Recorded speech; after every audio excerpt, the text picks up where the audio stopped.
श्री राधा रमणो विजयते। जय गौर। श्री गोपाल भट्ट गोस्वामी जी चरित्र चिंतन भाग 5। इससे पूर्व हम श्री प्रकाशानंद सरस्वती जी का प्रसंग श्रवण कर रहे थे। जब महाप्रभु काशी गए सन 1514 में, तो उनके माधुर्य के इंद्रजाल का सबसे अधिक प्रभाव पड़ा प्रकाशानंद जी के ऊपर। है तो प्रकाशानंद जी का प्रसंग बहुत मधुर और रसमय, पर अगर अभी हम इस प्रसंग का चिंतन करेंगे तो हम अपने मूल विषय से हट जाएंगे।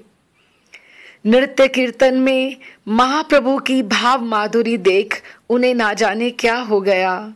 वे उनके चरणों में लौट गए और सदा के लिए उन्होंने उनकी शरणागति ग्रहण कर ली। प्रकाशानंद जी अब सन्यासी प्रकाशानंद न रहे, वे महान वैष्णव श्री प्रबोधानंद सरस्वती हो गए। काशी छोड़कर वृंदावन चले गए और वहां वे नंद कूप पर रहने लगे। पूर्ण शरणागति से श्रीधाम वृंदावन आकर उन्होंने स्वलिखित पूर्व ग्रंथों को श्री यमुना जी की धारा में विसर्जन कर दिया और अनेक विश्रुत अपूर्व रस ग्रंथों का प्रणयन किया। श्री वृंदावन महिमामृतम, चैतन्य चंद्रोदय, रास लीला प्रबंध, संगीत माधव, श्री राधा रस सुधानिधि आदि अनेक सरस रस ग्रंथ हैं जिनके मकरंद का रसिक मिलिंद निरंतर आस्वादन करते हैं। ये प्रबोधानंद सरस्वती जी पाद जी के द्वारा ही रचित हैं। श्री गोपाल भट्ट जी के महाप्रभु से प्रभावित हो भावुक भक्त बन जाने का जो उन्हें पहले दुख था वह भी अब जाता रहा। वे बल्कि उनके भाग्य की मन ही मन सराहना करने लगे और उनके वृंदावन आगमन की उत्सुकता से प्रतीक्षा भी। गोपाल भट्ट जी जब वृंदावन पहुंचे तो वे सर्वप्रथम प्रबोधानंद जी से मिले। उन्हें प्राप्त कर प्रबोधानंद के आनंद की सीमा न रही। आनंदो उत्फल हो वे उसी समय उन्हें रूप सनातन के पास ले गए। रूप सनातन ने गोपाल भट्ट की प्रशंसा महाप्रभु के मुख से बहुत बार सुनी थी और वे भी उनके वृंदावन आने की बहुत दिनों से प्रतीक्षा कर रहे थे। श्रीमन महाप्रभु के पूर्व प्राप्त आदेशानुसार श्री भट्ट जी को उन्होंने अति दुलार पूर्वक अपनाया और स्वयं श्री रूप श्री सनातन उन्हें साथ लेकर ब्रज यात्रा में पधारे। ग्रंथों के निर्माण में उनके महत्वपूर्ण सहयोग की आशा से उनकी उत्सुकता और भी बढ़ गई थी। उनका वृंदावन आगमन उनके और समस्त वैष्णव समाज के लिए कितना महत्व रखता था, इसका इस बात से पता चलता है कि उन्होंने उसी समय एक विशेष दूत द्वारा ये संवाद श्री चैतन्य महाप्रभु के पास नीलाचल भेजा। उस समय डाक की तो कोई व्यवस्था थी नहीं। किसी महत्वपूर्ण कार्य या घटना को लेकर ही इतनी दूर से पत्र भेजा जाया करता था। संवाद प्राप्त करके महाप्रभु भी बहुत प्रसन्न हुए। हर्षो उल्लास के साथ उन्होंने नीलाचल के भक्तों को ये शुभ समाचार सुनाया और अपने समस्त परिकर के समक्ष गोपाल भट्ट की भूरी भूरी प्रशंसा की। रूप सनातन को पत्र लिखकर छोटे भाई की तरह उनकी देखभाल करते रहने और उनका संवाद बीच बीच में भेजते रहने का आदेश दिया। लिखे पत्री ते प्रिय रूप सनातने, पाइलो आनंद गोपालेरे आगमने, निज भ्राता सम भट्ट गोपाले जानिबे, मध्य मध्य शुभ समाचार पठाइबे। ऐसा भक्ति रत्नाकर में लिखा गया है।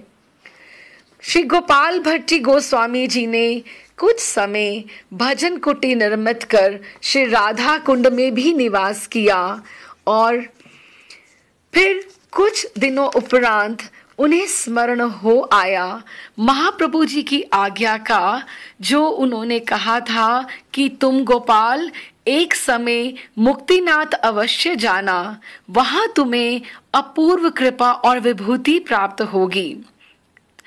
तो वो वृंदावन धाम और गोस्वामीगंज से आज्ञा ले विभिन्न तीर्थाटन और परिभ्रमण, विस्तृत ज्ञान अर्चन तथा भक्ति सिद्धांतों का प्रचार प्रतिपादन और प्रसारण करते हुए देववन से नेपाल के कंटकाकीर्ण और हिंसक जंतुओं से परिपूर्ण पथ को पार करते हुए गंडकी नदी के उद्गम स्थान नेपाल मुक्तिनाथ, जो कि वैष्णवीय क्षेत्र सप्तम कुंड के नाम से अभिहित है, वहां पहुंचे।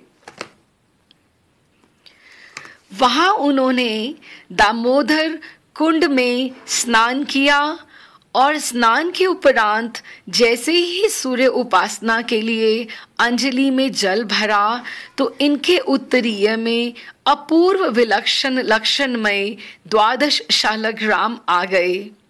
ये उन्हें यूं ही जान कि ये क्यों मेरे उत्तरीय में ऊपर आ गए हैं, उन्हें विसर्जित कर देते तो वे पुनः पुनः उत्तरीय उपनीत हो जाते थे। तभी मंद्र गिरा श्रुत हुई, गोपाल इन्हें श्री वृंदावन धाम ले जाओ, इन्हीं में तुम्हारी सौभाग्य संपत्ति और निखिल भाव विभूति निहित है। गोस्वामी जी भगवत आज्ञा मान उन्हें लेकर श्री वृंदावन आ गए और वहीं से रास्ते में एक बार फिर देववन पधारे, जहां श्री गोपीनाथ दास गोस्वामी समूचे गराम के साथ श्री भट्ट जी के शरणागत हुए और सर्व व्यवहार परित्याग कर सदा सर्वदा के लिए इनकी सेवा में इनके साथ ही वृंदावन आ गए। ये वही गोपीनाथ जी हैं जिनकी लिखित आरती हम नित्य श्री राधा रमन जी के प्रांगण में प्राणधन राधा रमण लाल जय जय जय श्री भट्ट गोपाल हम गाया करते हैं। इनकी समाधि भी ठीक गोपाल भट्ट जी की समाधि के समक्ष है, सामने है। महाप्रभु को अपना सतपात्र उत्तराधिकारी श्री रंगम में प्राप्त हुआ था और गोपाल भट्ट गोस्वामी जी को देववन में, क्योंकि गोपीनाथ जी के ही छोटे भाई श्री दामोदर गोस्वामी और उनकी पत्नी सौदामिनी गोस्वामी भी इस देववन से ही पधारेंगे। गोपाल भट्ट गोस्वामी जी के काका प्रबोधानंद सरस्वती विरक्त होकर पहले ही वृंदावन आ गए और श्री दामोदर गोस्वामी के ज्येष्ठ भी अभी पहले विरक्त होकर श्री वृंदावन जा रहे हैं। मानो एक अपूर्व रति तथा संबंधा अनुबंध की स्वाभाविक ही संगति बन गई। श्री गोपाल भट्ट गोस्वामी पाद श्री गोपीनाथ दास गोस्वामी के साथ वृंदावन पधारे। श्री राधा रमन जो का मंदिर जहां वर्तमान में स्थित है, वहीं इस भूमि को डोल भी कहा जाता है। इस डोल की भूमि को संस्पर्श करते ही श्री भट्ट के अंग में सात्विक भाव उदय होने लगे। चिरकाल नृत्य, वृंदावन पुनर्आगमन का उल्लास, श्री वृंदावन महिमा स्तोत्र गान क्रंदन तथा भावो उन्मादन के अनंतर षड गोस्वामी गण के परामर्श और सफूर्ति तथा गौर हरि की प्रेरणा से उन्होंने इसी स्थान डोल पर स्वपर्ण कुटी की रचना की और यही 12 शालग्राम की संस्थापना की। ये वही स्थान है डोल जिसकी श्री चैतन्य महाप्रभु रेणु कण सदा अपने निकट रखते थे और उसका दर्शन स्पर्श कर भावाविष्ट हो जाते थे। यही श्रीमद् गोपाल भट्ट गोस्वामी पाद की अर्चना, भजन, ग्रंथ प्रणयन, चिंतन तथा प्रेम आस्वादन की आराध्य स्थली है। यही समस्त ब्रिज स्थल, ब्रिज भाव, ब्रिज वांग्मय तथा ब्रिज रस सिद्धांतों उद्भव भूमिका विभावित करने विश्व वैष्णवों की भाव सरस गोष्ठी तथा सर्वशास्त्र आलोड़न सम्मिलनी संपन्न होती थी।